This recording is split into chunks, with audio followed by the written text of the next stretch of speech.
Bonjour, moi c'est Catherine Pascuzzo. Alors, avec ma collègue Marie-Pierre, on est très contente d'être ici avec vous ce midi pour vous présenter, c'est ça, notre présentation. Juste pour commencer, on voulait souligner que c'est pas une formation sur l'attachement à l'adolescence qu'on va faire aujourd'hui. Bien évidemment, il nous faudrait beaucoup plus de temps que l'heure du midi. Donc, l'objectif de notre présentation, c'est vraiment de vous de mettre en valeur les différentes étapes d'un projet qui est en évolution depuis 2013. Donc, tout d'abord, dans le cadre de la présentation, on va vous décrire, décrire un projet clinique qui a vraiment démarré le tout en 2013. À ce moment-là, on s'intéressait à mieux comprendre les besoins des adolescents placés. Par la suite, il y a une formation et un outil qui ont été développés avec le RUIGE pour bonifier l'offre de services en fonction des besoins qu'on a identifiés chez les jeunes. On est en train maintenant d'évaluer les effets de cet outil-là dans le cadre d'un projet CRSH. Et on va terminer la présentation d'aujourd'hui avec quelques résultats quantitatifs et qualitatifs qu'on voulait vous partager. Donc, pour commencer, la théorie de l'attachement, c'est vraiment le fondement théorique qui sous-tend nos travaux. Donc, cette théorie est couramment utilisée pour étudier l'adaptation de l'individu de l'enfance jusqu'à la vie adulte, incluant l'adolescence. En fait, souvent, quand on pense à la théorie de l'attachement, on pense à la relation entre le parent et le jeune enfant, mais en fait, la période de l'adolescence, c'est vraiment une période charnière du développement et la théorie de l'attachement nous permet vraiment de bien comprendre qu'est-ce qui se passe à l'adolescence puis comment on peut mieux comprendre ces besoins-là. Et en fait, la théorie nous donne vraiment un modèle explicatif des liens entre les différents patrons d'attachement qu'on peut observer et les variations dans l'adaptation de l'individu. Donc, vraiment, la théorie de l'attachement, c'est les fondements théoriques là, de l'ensemble des travaux qu'on va vous présenter aujourd'hui. Alors, qu'est-ce que la théorie de l'attachement nous dit? Bien, ça nous dit que les expériences que le jeune va vivre avec son parent vont s'intérioriser puis vont mener au développement de modèles internes opérants. Puis ces modèles-là, c'est comme la lunette que l'enfant va porter pour interpréter le monde autour de lui. Donc, les modèles internes opérants vont influencer la façon que l'enfant se perçoit lui-même. Est-ce que je suis une personne digne d'amour? Est-ce que je suis une personne qui mérite l'attention des autres? Mais c'est aussi une lunette à travers laquelle il va interpréter les autres et ses relations. Est-ce que les autres sont des gens sur qui je peux compter, des gens à qui je peux faire confiance? Est-ce que les relations sont là pour me soutenir? Donc, les modèles internes opérants vont être vraiment cruciaux pour aider le jeune à voir comment il définit le monde autour de lui. Ce qu'on sait, c'est que les stratégies, que les modèles internes opérants, en fait, vont influencer beaucoup les stratégies que l'enfant va utiliser pour gérer ses états émotionnels.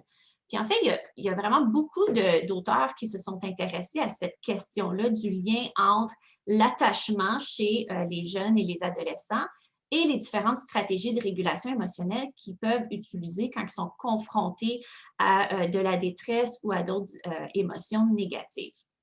Donc, si on commence avec la sécurité, bien, ces jeunes-là ont souvent connu un parent très sensible. Donc, les enfants sont portés plus à partager leurs expériences émotionnelles avec les autres parce que la lunette qu'ils portent, c'est une lunette que les gens sont là pour me soutenir, que les autres, je peux leur faire confiance puis qu'ils vont m'aider si ça ne va pas bien. Puis, en même temps, les enfants, qu'on va dire plus sécurisés, sont capables de passer à autre chose, ne sont pas submergés ou envahis par les émotions négatives qu'ils vont vivre. Ils peuvent les vivre, puis ensuite passer à autre chose. Alors que les enfants avec un attachement plutôt évitant, ces enfants-là, ils ont connu un parent qui a souvent rejeté leur demande de proximité. Donc, ce que l'enfant va intérioriser, c'est que ben là, je ne peux pas exprimer mes émotions aux autres, je vais me faire rejeter. Donc, ces jeunes-là vont rarement avoir recours à leur réseau social pour les aider ou les accompagner dans la gestion de leurs émotions. Ensuite, on a les enfants anxieux ou ambivalents qui, eux, ont connu plus un parent imprévisible. Donc, parfois, le parent était disponible pour répondre à leurs besoins, des fois, il ne l'était pas. Donc, l'enfant, ce qu'il a intériorisé, c'est qu'il faut que je me montre vraiment dépendant sur les autres pour m'assurer que je vais attirer leur attention, pour m'assurer qu'ils vont être là pour répondre à mes besoins. Et ces enfants-là vont aussi être hyper vigilants de leur entourage pour s'assurer qu'il y a toujours un adulte qui va pouvoir leur venir en aide.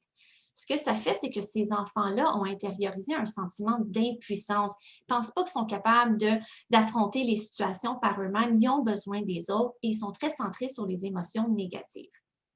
Quand on pense aux enfants plutôt désorganisés ou non résolus, bien, ces enfants-là, ils n'ont pas vraiment de stratégie cible. Il y a comme un effondrement des stratégies de régulation émotionnelle et donc ils vont osciller entre différentes stratégies qu'on pourrait observer chez les enfants évitants et anxieux. Donc, en vous donnant ce portrait-là, c'est pas surprenant que la relation d'attachement parent-enfant qui est plutôt sécurisante, c'est un facteur de protection dans les trajectoires développementales des adolescents et des adolescentes. Là, quand on pense à nos adolescentes et à nos adolescents qui sont hébergés, bien, en raison de leur parcours de vie plus difficile, c'est pas surprenant de s'apercevoir qu'ils sont plus à risque d'avoir des modèles d'attachement insécurisants. Alors, il faut garder ça en tête que nos jeunes bien, qui sont placés en CR, c'est un peu le portrait qu'on va avoir. Donc, c'est là qu'il y a un groupe de travail qui a été mis sur pied en 2013 pour justement établir le portrait clinique des adolescents et des adolescentes qui étaient hébergés à ce moment-là dans les centres jeunesse de Montréal et de Laval. Et moi, j'ai été invitée à faire partie de ce groupe de travail-là où on voulait vraiment faire un portrait clinique de c'est qui nos jeunes, c'est quoi les besoins, les difficultés qu'ils ont. Donc, le groupe de travail était composé de différents praticiens qui travaillaient auprès des jeunes. Donc, il y avait des spécialistes en activité clinique, chefs de service, éducateurs, éducatrices. Et notre objectif comme groupe, c'était vraiment de prendre un pas de recul et de réfléchir aux besoins des adolescents et des adolescentes hébergés et à l'arrimage entre les enjeux développementaux qu'ils peuvent présenter et l'offre de services en CR. Une des raisons pour laquelle on s'est penché sur cette question-là en 2013, c'est parce que quand on observait les services offerts chez les enfants 6-12 ans, on voyait que c'était beaucoup plus axé sur la théorie de l'attachement, alors que dans les unités 13-17 ans, on voyait que c'était davantage axé sur la modification des comportements.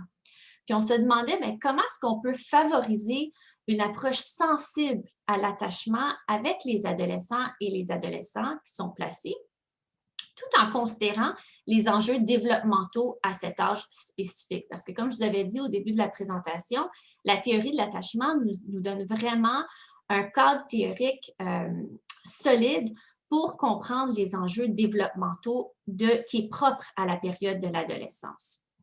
Donc, c'est quoi ces enjeux développementaux-là? Bien, c'est clair qu'à l'adolescence, ce qu'on peut observer, c'est un sentiment ou un besoin grandissant d'avoir de l'autonomie, une indépendance. Puis, on voit aussi des progrès vraiment significatifs sur le plan du développement cognitif des jeunes. Ce que ça fait, cette autonomie-là et ce développement sur le plan cognitif, c'est que les jeunes, tranquillement, vont commencer à penser à leur relation d'attachement d'une manière beaucoup plus objective.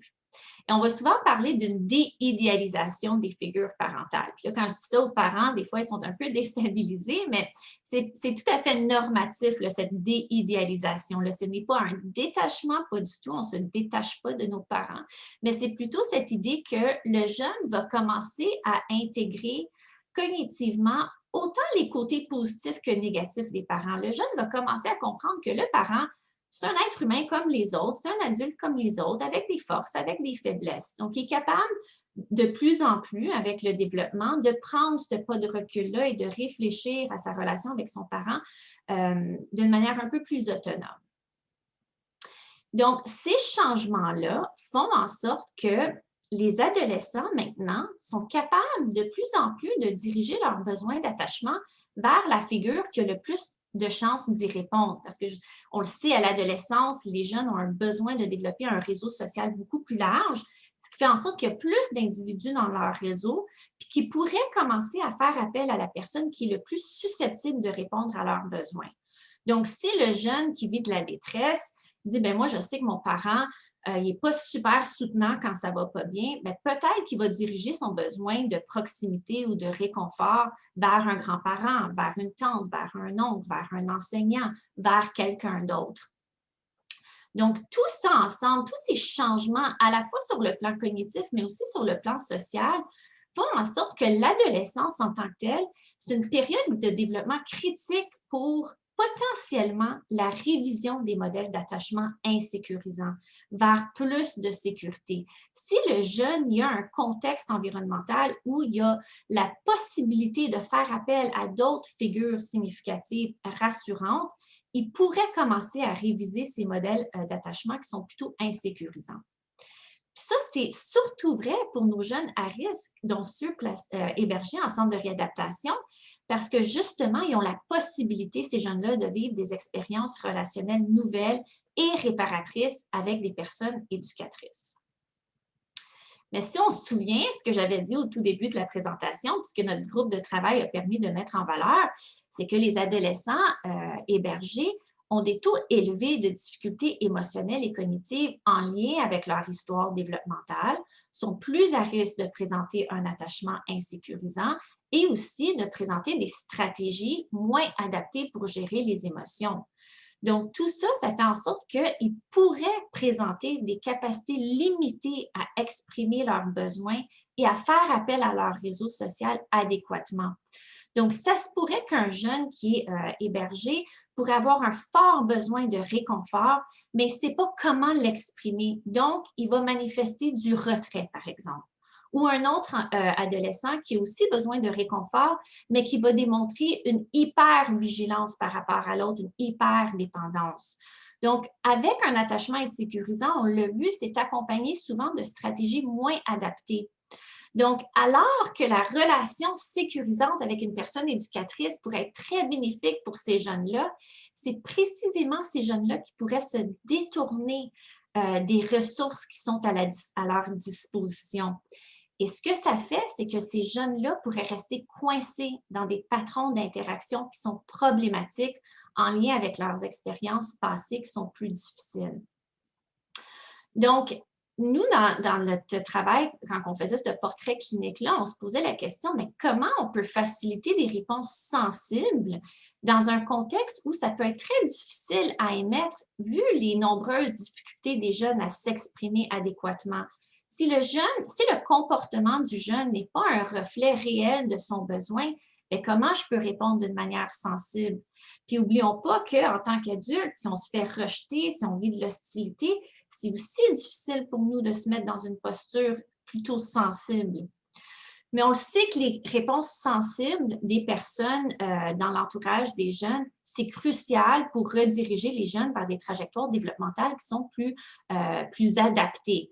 Ça implique le développement de nouvelles stratégies de régulation émotionnelle, mais aussi une confiance. Les jeunes ont besoin de développer une confiance envers les autres adultes et une confiance envers eux-mêmes qu'ils vont pouvoir utiliser au courant de leur vie. Donc, les retombées de notre projet clinique, c'était l'élaboration d'un guide de soutien à la pratique qui est intitulé Au-delà du comportement, décoder les besoins d'attachement pour mieux soutenir le développement des adolescents hébergés en centre jeunesse. Et pour rendre cette information-là accessible, il y a une formation qui a été développée avec le Carrefour de formation d'Urbridge. Donc, je vais laisser Marie-Pierre maintenant vous présenter cette formation-là. Merci Catherine. Donc c'est ça, moi c'est précisément à ce moment-là que je suis entrée dans la belle aventure du projet sur l'attachement à l'adolescence, dans le rôle de chargée de projet qui a contribué à rédiger la formation. Je vais vous présenter aujourd'hui les grands objectifs de la formation pour que vous puissiez avoir une idée de ce qui est abordé dans cette formation-là, mais aussi l'outil, parce que c'est au cœur du projet de recherche dont on va vous parler pour le reste de la présentation. Donc, Pour la formation, on avait 5 grands objectifs pédagogiques là, qu'on souhaitait atteindre. Le premier, c'était de comprendre les notions théoriques à la base d'une pratique centrée sur l'attachement auprès des adolescents. Euh, on prend le temps en lien avec cet objectif-là d'expliquer comment s'expriment les besoins d'exploration, les besoins de proximité des jeunes. Puis au niveau de la figure de soins, qu'est-ce qui change dans le rôle de figure de soins? Qu'est-ce qui est un peu différent dans la façon de mobiliser là, la figure de soins? Donc, on s'attarde à tout ça. Le deuxième objectif, c'est de prendre conscience des défis qui sont liés à l'adoption des pratiques centrées sur la théorie de l'attachement auprès des ados. Cette partie-là est importante parce que c'est bien beau de donner une formation comme ça. Il n'y a personne qui compte la vertu. Tout le monde pense que c'est une bonne chose d'appliquer la théorie de l'attachement chez les adolescents. Par contre, c'est important de prendre un temps d'arrêt pour réfléchir aux facteurs qui peuvent peut-être entraver là, le succès de mettre en place une telle approche. Par exemple, des fois, les intervenants trouvent que la charge de travail peut être un obstacle à mettre ça en place. L'instabilité des équipes aussi vient être un défi là, pour mettre en place une pratique comme ça. Puis même, les pratiques qui sont en place, des fois, qui ne sont pas tout à fait cohérentes avec la théorie de l'attachement, quand on arrive avec une lunette comme celle-là, ça demande de challenger un peu là, les pratiques qui sont déjà en place. Puis ça peut être confrontant, ça peut être pas évident là, de changer des pratiques qui sont bien ancrées là, dans les milieux. Fait qu'on prend le temps vraiment de réfléchir à cet aspect-là. Ensuite, le troisième objectif parle d'accroître les habiletés à analyser les comportements de l'adolescent dans une perspective d'identification des besoins d'attachement. Ensuite, on veut adopter un accompagnement qui va être centré sur la réponse aux besoins d'attachement de l'adolescent, de l'adolescente. Celui-là aussi, dans cet objectif-là, particulièrement, le choix qui a été fait dans cette formation-là, c'est d'accorder beaucoup d'importance au rôle de figure de soins là, dans la relation. Souvent, dans les formations qu'on reçoit en attachement, il y a une grande part qui est donnée pour comprendre l'attachement du jeune. C'est intéressant et important, mais l'attachement, c'est relationnel, hein. Fait que ça, il ne faut pas oublier que l'attachement de la personne qui est dans la position de figure de soin va avoir un impact sur cette relation-là, va venir jouer, là, faire jouer au niveau de la qualité de la relation qui va pouvoir être mise en place. Fait que vraiment, cette idée-là de travailler sur la sensibilité de l'intervenant, sur sa réflexivité, c'était quelque chose qui était hyper important là, quand on a décidé dans les choix qu'on a fait là, pour monter cette formation-là. Puis le cinquième objectif, c'est de comprendre l'accompagnement privilégié avec les parents dans une perspective d'attachement. Fait que ça vous brosse le grand portrait. Dans cette formation-là, le choix qui a été fait, c'est aussi de créer un outil clinique plus concret là, avec lequel les intervenants pouvaient repartir.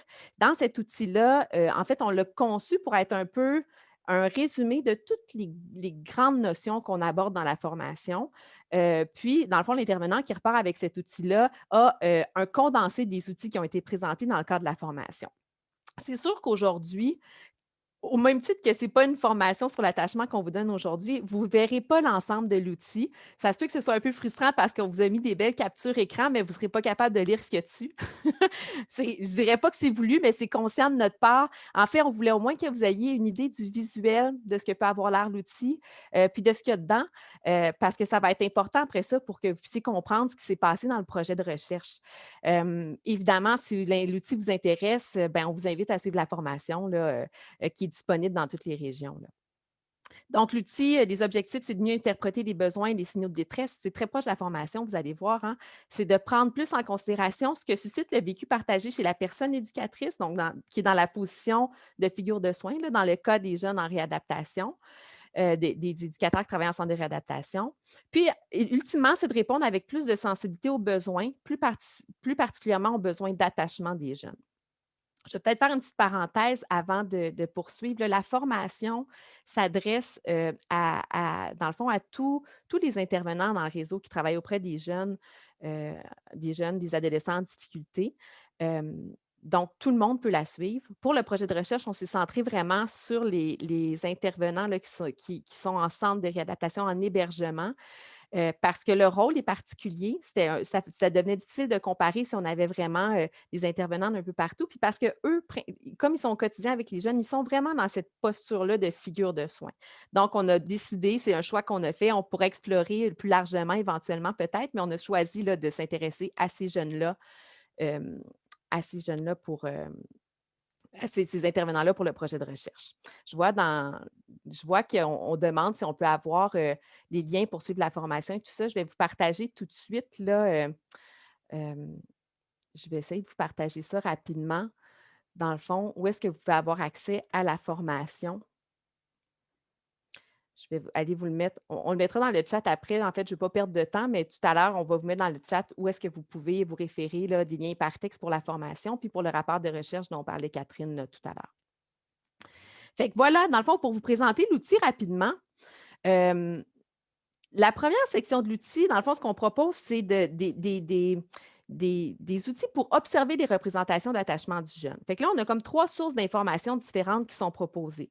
La première, c'est des questions d'entrevue où on va aller aborder avec le jeune, c'est qui les figures d'attachement, vers qui il se tourne, dans le fond, selon lui, de sa perspective. C'est super important parce que si on veut observer les représentations d'attachement puis observer les comportements qui sont liés à l'attachement, bien, il faut savoir c'est qui les bonnes figures d'attachement, il faut observer les bonnes relations. Donc, quelques questions qui sont proposées à l'intervenant pour aller explorer ça avec le jeune. Ensuite, on a une deuxième source d'observation qui est un questionnaire auto-administré qu'on propose pour aller voir si le jeune il montre des signes d'anxiété au niveau de l'attachement ou des signes d'évitement, à l'inverse. Ce questionnaire-là, le but, ce n'est pas de donner le questionnaire, de le recevoir puis de faire une cotation avec un pointage. C'est vraiment pas de cette manière-là qui est présenté. L'idée, c'est beaucoup plus que c'est un support à la discussion. On va aller proposer aux jeunes de remplir le questionnaire. Souvent, les jeunes aiment ça, c'est des questionnaires à choix de réponse, puis ça peut faire réfléchir. Mais l'intervenant, dans le fond, là où ça va être intéressant, c'est qu'il va aller jaser après ça avec le jeune de « Ah, à cette question-là, pourquoi tu as répondu telle chose? Qu'est-ce que ça veut dire pour toi? » Donc, c'est vraiment des portes ouvertes vers la discussion là, avec le jeune pour aller parler de comment le jeune perçoit finalement les adultes qui sont autour de lui. La troisième source d'observation, c'est l'observation des comportements. En fait, quand il y a un comportement qui est dérangeant, qui est plus difficile, on propose une espèce de canevas à l'intervenant pour aller observer, dans le fond, observer au niveau des comportements, qu'est-ce qui s'est passé, au niveau des émotions qui sont associées à la situation, qu'est-ce qui se manifeste, puis finalement émettre une hypothèse pour identifier c'est quoi le besoin d'attachement qui est derrière le comportement.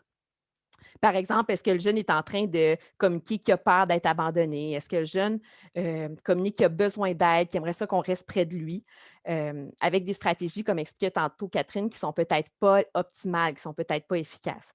Est-ce que dans le message aussi, il n'est pas en train de minimiser la détresse ou à l'inverse, d'exagérer la détresse dans la façon dont il l'exprime? Ou est-ce qu'il est en train d'avoir des effondrements de stratégie, de faire preuve d'une grande hostilité, d'essayer de prendre le contrôle? Donc, c'est ce genre de choses-là qu'on va essayer d'amener l'éducateur à décoder dans tout ça. Fait qu'une fois que cette observation-là des représentations d'attachement va être faite, on invite l'intervenant à faire une hypothèse à propos de l'état d'esprit du jeune en lien avec l'attachement. Donc, en lien avec les 4 grands types d'attachement qu'on connaît, donc autonome, distant, préoccupé, non résolu. Cette page-là, évidemment, encore une fois, vous ne pouvez pas lire, mais vous pouvez voir qu'il y a beaucoup de texte, mais l'idée, c'est d'amener une espèce d'aide-mémoire de quoi a l'air chez l'adolescent chacun de ces 4 grands patrons d'attachement pour voir à quel type le jeune ressemble le plus. Dans cette section-là, ce qui est vital, c'est vraiment de garder en tête que c'est une hypothèse de travail pour plusieurs raisons, hein, parce que quand on fait une observation comme ça, comme on a fait dans la première section de l'outil, bien, ça se peut que l'observation soit incomplète, puis qu'à mesure qu'on observe, on voit des choses différentes. Là, on vient réviser notre hypothèse. Une autre raison aussi, c'est que si un jeune reste longtemps dans une unité de réadaptation, ça se peut qu'il se dépose, puis qu'il réussisse à s'apaiser, puis à faire des gains au niveau de la sécurité d'attachement. Fait que là, encore une fois, il va falloir réviser l'hypothèse. Fait que à quoi ça sert de faire cette hypothèse-là? C'est vraiment de venir nourrir la sensibilité de l'intervenant puis de l'aider à décoder qu'est-ce que veulent dire les comportements. Ça aide à guider les hypothèses, mais l'important, c'est vraiment de demeurer très flexible là, avec cette hypothèse-là de travail. Donc, une fois qu'on a observé le jeune, fait une hypothèse, là, bien, on va tourner le regard vers soi-même ou vers l'équipe de travail pour voir c'est quoi la part dans la relation. Cette section-là, dans le fond, dans l'outil, dans la formation, on propose, entre autres, 2 outils principaux d'auto-observation.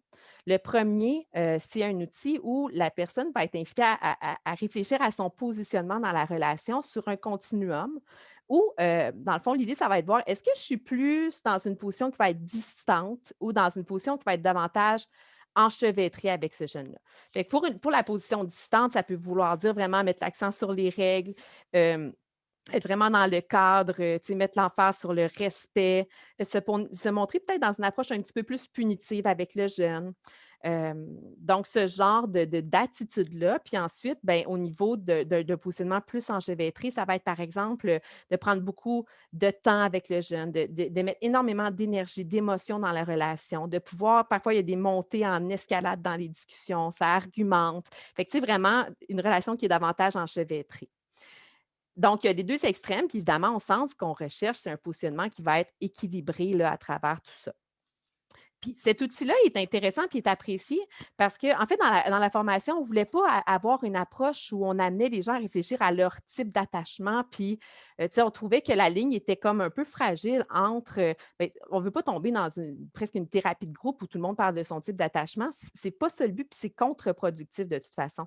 Mais cet outil-là permettait d'avoir un premier outil pour commencer à réfléchir à ça. Un attachement, on en a tous un, hein, tu sais, ça fait partie de nous. Puis dans la vie, ben, on n'est pas toujours en équilibre. Parfois, on a des schèmes relationnels, on a nos patrons relationnels qui font en sorte qu'on a des stratégies de régulation puis des stratégies relationnelles qui vont nous tirer vers un côté ou l'autre du continuum.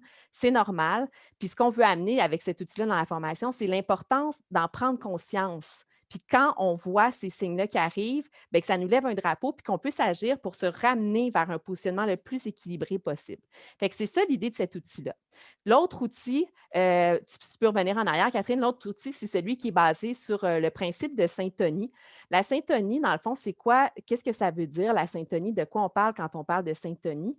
Bien, on parle d'une interaction qui va être harmonieuse, où il va y avoir une alternance, vraiment une réciprocité dans l'échange où bien, la personne qui est dans le rôle de figure de soin va recevoir le jeune, puis le jeune va pouvoir accueillir la réponse de la figure de soin.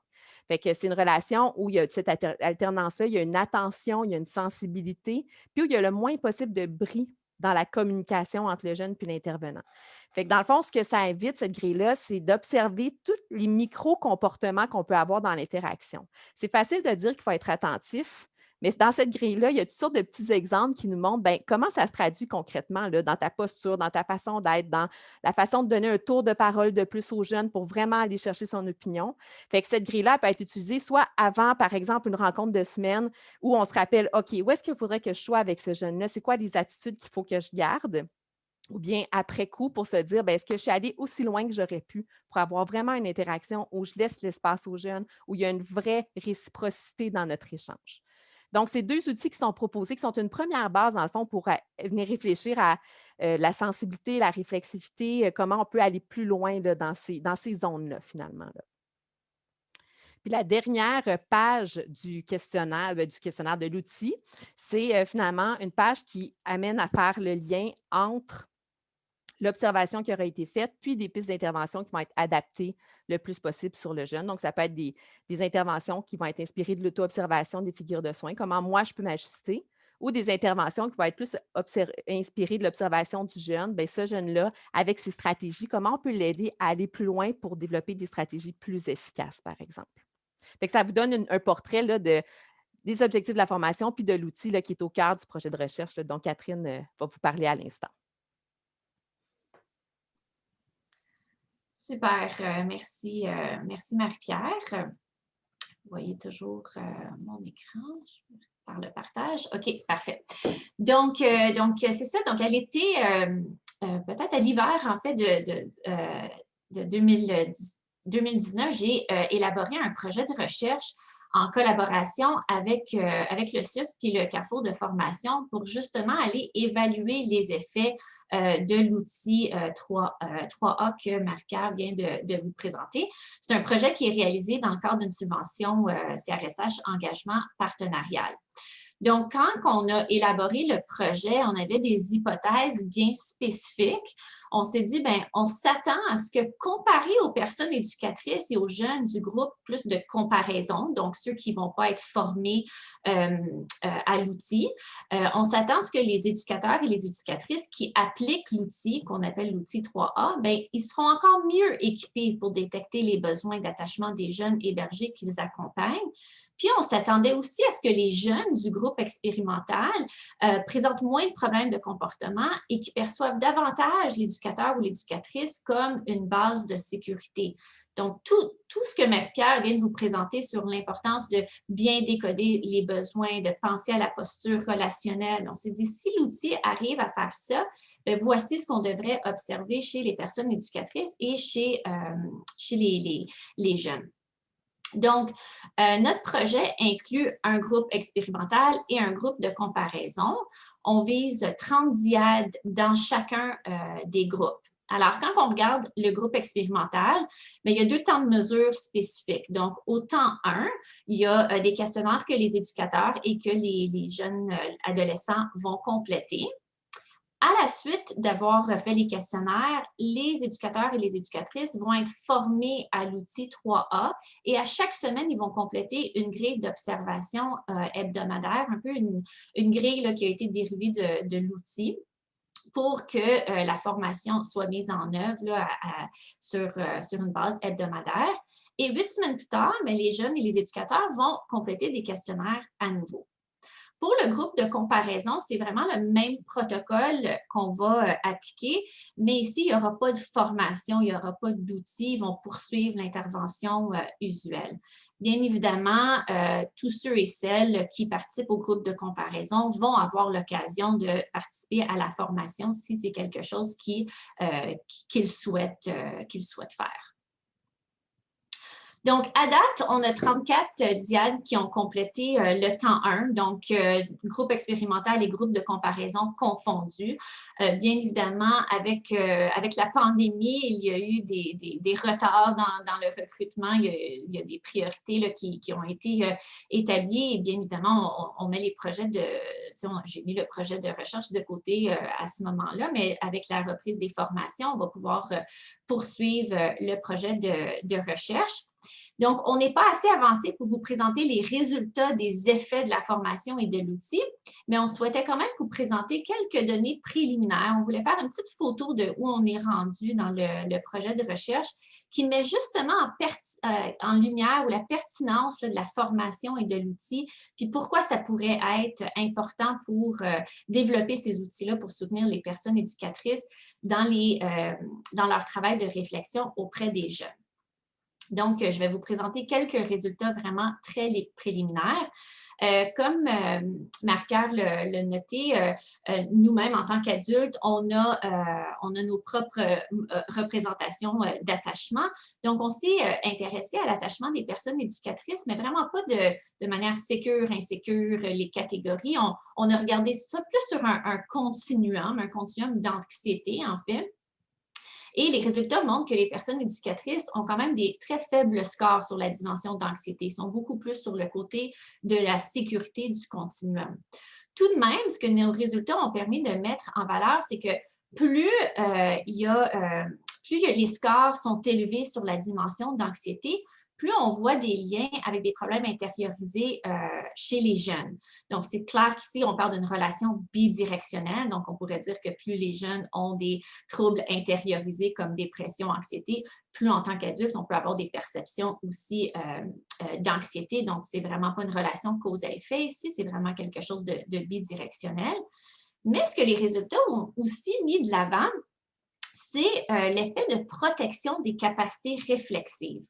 Quand on parle des capacités réflexives, ça fait référence à la tendance de l'individu à réfléchir aux états internes qui sous-tendent les comportements. Puis, encore une fois, nos résultats montrent que les personnes éducatrices ont des scores assez élevés sur les capacités réflexives. Et de là, les résultats ont aussi montré que chez les personnes éducatrices qui avaient des capacités réflexives plus élevées, bien là, l'attachement de type anxieux n'était pas du tout associé aux problèmes intériorisés chez les jeunes. Donc, il y avait vraiment un facteur de protection des capacités réflexives. Si je voulais illustrer là, en figure, on voit que quand on a des capacités réflexives élevées, il n'y a pas d'association entre les perceptions de la personne éducatrice et les problèmes intériorisés chez les jeunes. Par contre, lorsque les capacités réflexives sont moins élevées, donc lorsqu'on est moins porté peut-être à se questionner sur les états internes derrière les comportements, là, on voit une association un peu plus entre la dimension d'anxiété chez les éducateurs et les problèmes intériorisés chez les jeunes. D'ailleurs, je mentionne aussi qu'on a trouvé exactement le même profil pour les troubles extériorisés chez les jeunes aussi. Donc, qu'est-ce que ça nous dit, ces résultats préliminaires-là? Comme je vous dis, c'est vraiment une petite photo. Mais ce que ça met en valeur, c'est que malgré notre petit échantillon, on voit que les capacités réflexives élevées, c'est un facteur de protection. Donc, ça souligne nos résultats, l'importance de soutenir les personnes éducatrices et de créer des conditions et des outils justement pour permettre ou leur donner l'occasion de réfléchir aux besoins et aux états internes des adolescents et des adolescentes qui sont sous-jacents à leur comportement, puis aussi de réfléchir à leur propre réaction et à leur propre apport dans la relation. Parce que comme Marie-Pierre l'a bien dit, l'attachement, c'est vraiment quelque chose de relationnel. Donc, de réfléchir à notre posture dans la relation, la posture du jeune et au comportement du jeune et qu'est-ce qui se cache derrière ces comportements-là. Parce que les jeunes, on le sait, ne sont pas toujours bien équipés pour nous transmettre ou nous traduire leurs réels besoins. Donc, malgré, c'est ça, malgré qu'on n'a pas des résultats encore sur les effets de la formation, les résultats soulignent que c'est important là, d'axer notre attention sur les capacités réflexives. Et justement, Marie-Pierre va vous en parler davantage là, de son côté. En fait, une fois qu'on a vu ces résultats préliminaires-là, on a trouvé ça encourageant, intéressant, mais la question suivante qui vient, c'est ben, l'approche qu'on propose, qui est centrée sur l'attachement, est-ce que ça aide pour développer la réflexivité et la sensibilité? Fait qu'on n'a pas encore notre deuxième temps de mesure, mais ce qu'on a pu faire, par contre, c'est à mesure que les gens, là, on a certaines diades qui ont rempli les deux temps de mesure dans le groupe expérimental, puis avec eux, on est allé faire des focus group. Dans ces focus group-là, le but, c'était d'évaluer leur perception, à eux, aux personnes éducatrices, des effets de la formation de l'outil 3 sur leur travail, sur leur relation avec le jeune. Puis, on voulait recueillir leurs commentaires pour éventuellement améliorer la formation, amener des modifications qui pourraient rendre ça mieux puis plus utile pour elles. Notre échantillon, ben, on a 13 personnes qu'on a vues dans le cadre de ces focus group-là qui viennent de 3 équipes. En fait, comment on a fonctionné, c'est que quand on avait un bassin de personnes dans une même équipe qui finissait le temps 2, ben là, on se disait, ben, on va aller les rencontrer en focus group pour les entendre sur comment ils ont trouvé ça, comment ça a été utile, puis dans le fond, dans le but d'aller évaluer les objectifs que je viens de vous mentionner.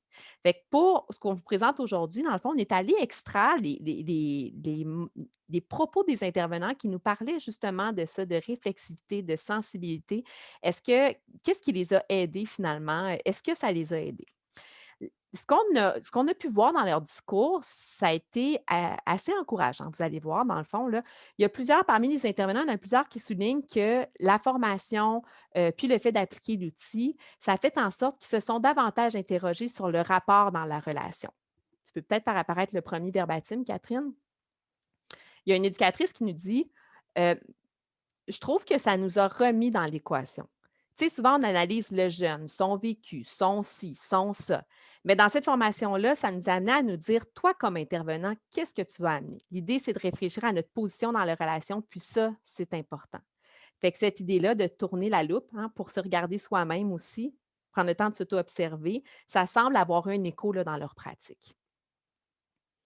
Fait que ça, c'est d'une façon un peu plus générale. Ils nous ont parlé aussi d'une manière assez soutenue de certains outils là, qui sont proposés dans la formation puis dans l'outil 3A. Le premier, c'est celui-là où on décortique le comportement pour faire une lecture centrée sur les besoins d'attachement. Là, tu sais, on voit le comportement, les émotions, puis qu'on pose une hypothèse sur quels besoins ça pourrait exprimer. Catherine, tu peux faire apparaître le premier verbatim. Il y a une personne qui nous dit ceci. Elle dit, tu sais, quand on voit dans la formation qu'à travers le comportement, il dit, j'ai besoin d'aide, j'ai besoin de contrôle, bien, je trouve que ça aide. Des fois, on se dit, mon Dieu, qu'il exagère ou qui va encore attirer l'attention. Bien là, tu te dis, OK, dans le fond, S'il exagère, c'est peut-être parce qu'il a besoin d'aide puis qu'il a l'impression qu'il n'est pas entendu. Ça te permet un peu de te ramener à je vais écouter ce qu'il a à dire. Fait que on a l'habitude, hein, comme quand on travaille avec les jeunes, d'essayer de voir le besoin. Tu sais, c'est quelque chose dont on est de plus en plus conscient, mais ce qu'on voyait dans ces propos-là, c'est que la lunette attachement donne des outils intéressants pour dépister là, le besoin qui est derrière. C'est comme un outil supplémentaire pour le faire peut-être un peu mieux, ou pour avoir le sentiment qu'on décode mieux là, comme éducateur. Un autre outil qui leur a apparu, intéressant, c'était celui, sur le positionnement relationnel. Vous savez, celui sur le continuum entre être un peu plus dans une posture distante ou enchevêtrée. Ici, on a une personne qui nous dit: «Quand je regarde la grille, est-ce que je suis enchevêtrée ou je suis dans la rigidité? Ben, je chevauche entre les 2 présentement. J'essaie d'atteindre un équilibre avec ce jeune-là. Ça m'amène à me poser beaucoup de questions. Moi, comment j'interviens avec lui? Qu'est-ce que moi j'amène dans cette relation-là? Est-ce que je rejoue des affaires avec ce jeune-là? Fait que vraiment, c'est ça, d'essayer de voir où est-ce qu'on se situe. Il y a eu cet extrait-là. Plusieurs autres extraits nous ont amenés à penser que c'est un outil qui était comme concret, puis bien collé au milieu de pratique des intervenants, ce qui faisait en sorte qu'ils sentaient que ça avait un écho là, par rapport à ce qu'ils vivaient avec leurs jeunes. Puis le dernier, dans le fond, c'est au niveau de l'outil pour la syntonie. Là, vous vous rappelez, celui qui amène à une auto-observation des micro-comportements là, pour avoir une interaction qui va être en alternance avec le jeune, qui va être dans le fond de laisser un espace au jeune pour bien entendre qu'est-ce qu'il y a à dire. Une dernière personne ici qui nous dit: oui, la grille de la syntonie, ça permettait de s'arrêter puis de voir si on était attentif.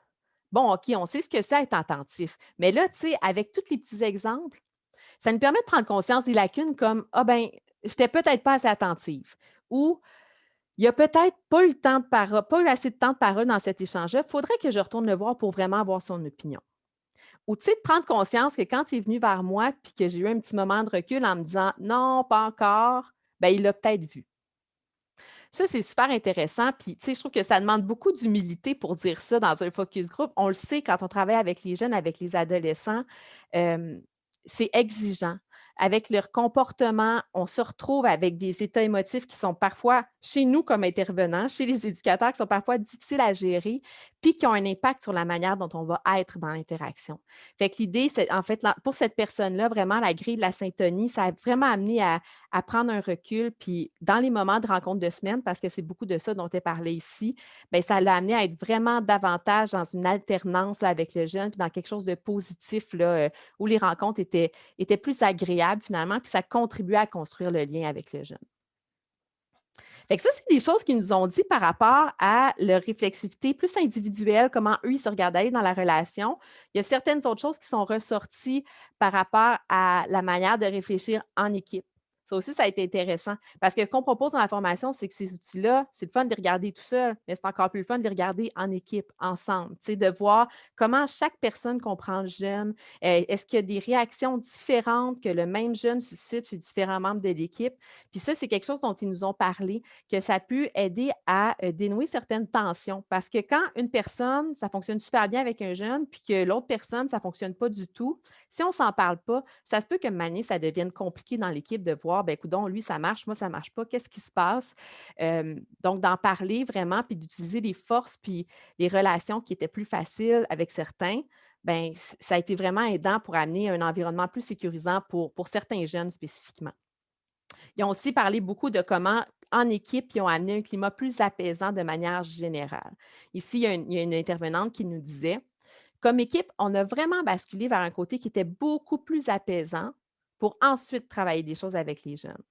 On a vraiment réfléchi pour mettre en pratique l'idée qu'il faut attendre qu'ils redescendent un peu avant qu'on puisse travailler autre chose.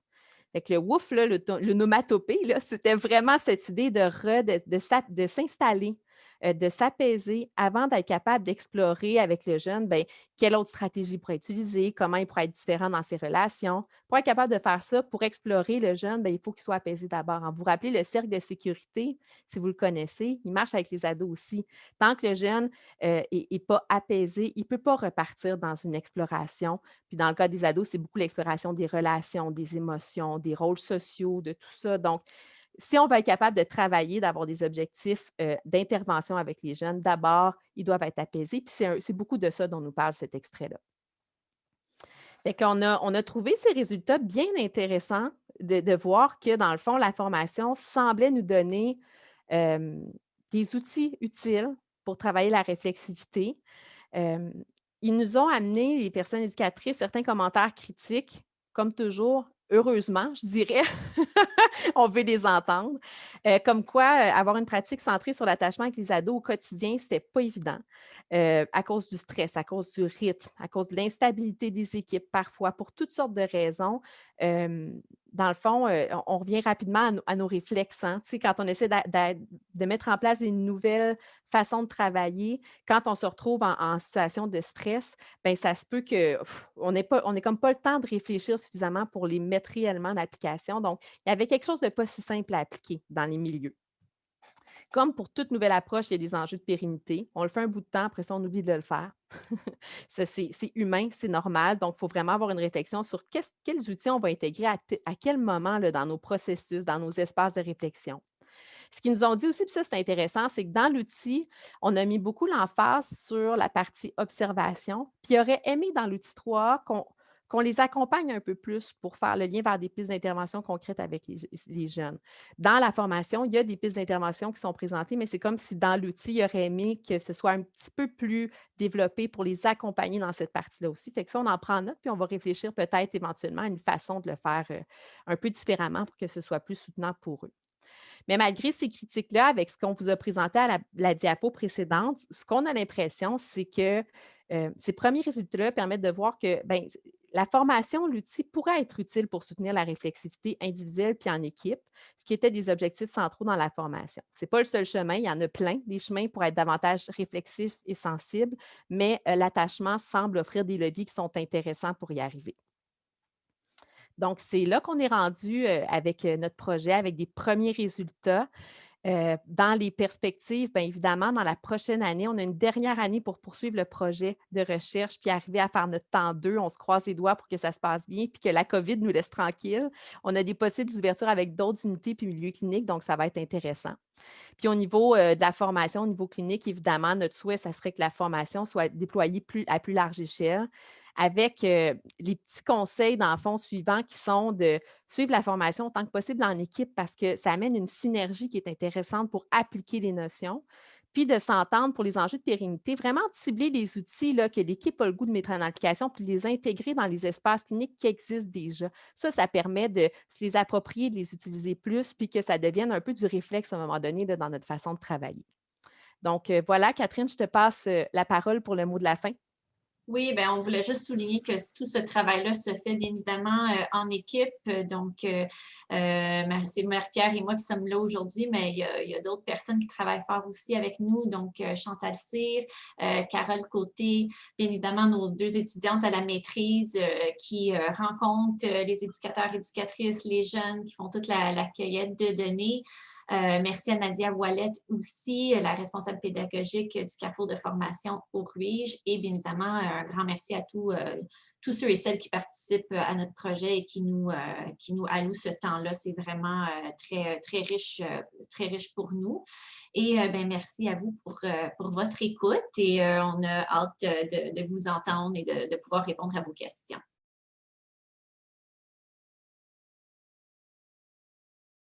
Il faut avoir suivi la formation attachement à dos.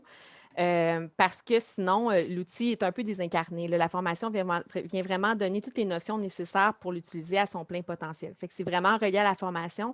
Puis une information qu'on n'a pas dit aussi, c'est que c'est un parcours de formation qui est offert par le Carrefour de formation du Ruige. Donc, avant de faire la formation attachement à dos, il y a un préalable là, qui est une formation plus générale sur l'attachement, qui est aussi hyper intéressante. Fait que là, une fois que ces formations-là sont suivies, il y a vraiment quelque chose d'assez complet qui est là au niveau de l'attachement, puis qui rend vraiment l'outil plus efficace encore. Fait que pour répondre, la réponse courte, c'est oui, il faut avoir suivi la formation pour utiliser l'outil. Les éducateurs à l'externe peuvent aussi suivre la formation, de même que les intervenants de la première ligne, de l'application des mesures, vraiment tous les intervenants qui travaillent avec les jeunes en difficulté. L'outil, à ce moment-là, va être utilisé un peu différemment. C'est comme si la partie où on s'observe en tant que figure de soins va avoir un double usage, hein. Elle va être utilisée pour soi, mais si on travaille en soutien des parents, c'est des outils qu'on va pouvoir utiliser pour avoir une lunette, pour regarder le parent aller aussi, pour voir lui dans son rôle de donneur de soins, au niveau de la syntonie, comment il se positionne, on peut-tu lui donner des trucs ou bien au niveau du positionnement relationnel, est-ce qu'il est plus distant, plus enchevêtré? Puis ça donne des mots assez concrets et simples pour aborder ces positionnements-là avec le parent aussi. Fait qu'il y a des leviers qui sont là, pour pouvoir l'utiliser dans les milieux, là, quand on travaille en soutien avec les familles aussi à l'externe.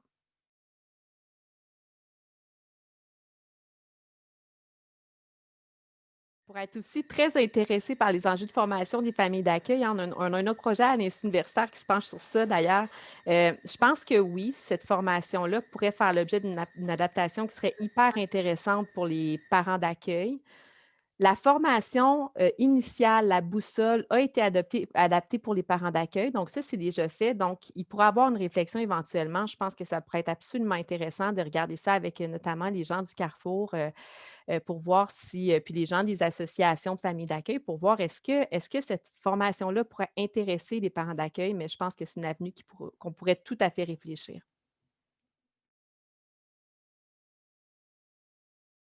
C'est extrêmement intéressant. Puis des fois, les notions d'attachement sont assez loin parfois des approches qui s'adressent aux jeunes contrevenants, mais ça reste tout à fait pertinent au sens où ces jeunes-là aussi ont besoin d'être apaisés, puis les comportements de ces jeunes-là aussi qui peuvent être compris sous l'angle d'attachement. Donc, je pense que c'est tout à fait pertinent, puis je pense que cette formation-là peut s'adresser tout à fait aux intervenants qui travaillent avec les jeunes contrevenants, là.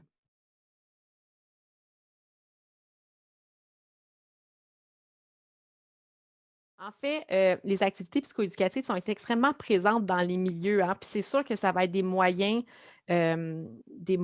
qu'on va utiliser, qu'on va mobiliser. Dans la formation, ce qu'on dit aussi par rapport à ça, c'est, hem que la lecture qu'on fait de l'attachement va aider à s'adapter à la manière dont on va accompagner les jeunes dans ces activités-là. Tu sais, par rapport, entre autres, à la proximité ou à la distance qu'on décide d'avoir avec un jeune pour bien répondre aux besoins, ben, on va le réfléchir. Ben, ce jeune-là, s'il est plus anxieux, s'il a davantage besoin de proximité, ben, l'activité psychoéducative qu'on va lui faire vivre, on va s'organiser pour lui donner les conditions gagnantes pour qu'il puisse Mmh. vivre une expérience positive. Fait que la lunette attachement va être un peu une espèce de trame de fond qui va permettre de rentabiliser encore plus peut-être l'activité psychoéducative. Je ne sais pas si ça amène une piste de réflexion. Catherine, peut-être que tu as des idées pour compléter? Ben, je vais directement dans le sens que tu abordes, Marie-Pierre. Je pense que on n'oublie pas que l'outil nous permet de se faire des hypothèses sur les différentes, la lunette que le jeune porte, hein. C'est vraiment ça l'outil. Puis là, ça nous permet de voir, OK, quelle posture je peux prendre pour essayer de mieux répondre à ses besoins. Donc, je pense que ça peut vraiment venir renchérir l'activité psychoéducative tout en s'ajustant, en disant, OK, là, j'ai essayé ça de cette façon-là, ça ne fonctionne pas, je vais prendre un pas de recul. Je pense que la théorie de l'attachement, ça va être mais comme tu dis, c'est la trame de fond qui nous permet de mieux lire ou d'essayer de mieux lire, parce que c'est pas toujours facile de décoder ces besoins-là, mais au moins ça nous donne une porte d'entrée pour essayer de mieux décoder ces besoins-là, puis ensuite d'essayer de différentes approches pour aider le jeune à commencer à réviser ses modèles internes. Puis peut-être une dernière remarque, il y a des tonnes d'activités psychoéducatives dans les milieux qui sont déjà très cohérentes avec la théorie de l'attachement, notamment les activités qui travaillent sur la régulation émotionnelle. Tu sais, c'est toutes des activités qui viennent travailler, dans le fond, l'apaisement. Tu sais, dans l'attachement, ce qu'on dit à l'adolescence, c'est que le jeune va intérioriser les stratégies de régulation émotionnelle, puis va se les approprier. Mais quand on travaille la régulation, on est dans des activités psychoéducatives, ben, on est exactement là-dedans. Donc, il y a beaucoup d'outils dans les milieux qui peuvent déjà être utilisés là, en cohérence avec ce qui est proposé là, dans la formation, avec l'observation qui est plus soutenue là, dans l'outil. Ben, c'est super intéressant de faire ces liens-là. Puis souvent, c'est ça, les gens ont une approche centrée sur la théorie de l'attachement sans en être des fois 100% conscient. Des fois, c'est juste de faire le lien que ben, ces activités-là, ben voilà, on est en train de servir là, la lecture attachement, puis ça vient décupler finalement le pouvoir là, d'action, là, de l'observation puis de ces activités d'ensemble.